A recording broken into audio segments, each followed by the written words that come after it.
Amherst County Sheriff's Office is fighting to restore his reputation after getting a Brady letter from the Commonwealth's attorney. Now the Board of Supervisors has voted to help current officers who believe that they've been wrongly accused with their legal expenses. ABC 13's Noreen Turin is here with what the sheriff's second in command is accused of and his efforts to clear his name. Well, first of all, let me remind you that a Brady letter is basically a disclosure that prosecutors are required to provide to defense attorneys if an officer has been shown to be untruthful or biased. And it could discredit their testimony in court.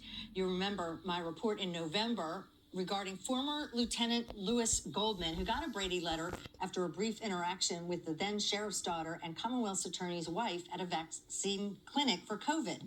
A new investigation by the current sheriff's office found many contradictions from the initial report. Well, now Major James Begley is fighting a similar battle after he was accused of lying to a grand jury about whether he interviewed with the media, including ABC 13, about a case. So I would be the Brady letter Mr. Carver refers to, where there was allegations made against me that I was untruthful in giving testimony before a special grand jury. I've spoke with Mr. Carver numerous times. I've had counsel reach out to him and try to get something remedied on this. We've even provided his office with documents that would show that I was not untruthful in any way. To be clear here, I am the reporter in question, and I have never conducted an interview with Major Begley, and I searched our archives and found no interviews with Begley ever. I have emailed Lyle Carver to get his comment. Carver also answered supervisors' questions about Goldman's case as they questioned why he won't rescind the letter that came to him, given what came to light in the reinvestigation of that incident. And so you don't think you have enough evidence to get rid of the Brady letter against Mr. Goldman? No, because the legal review said no.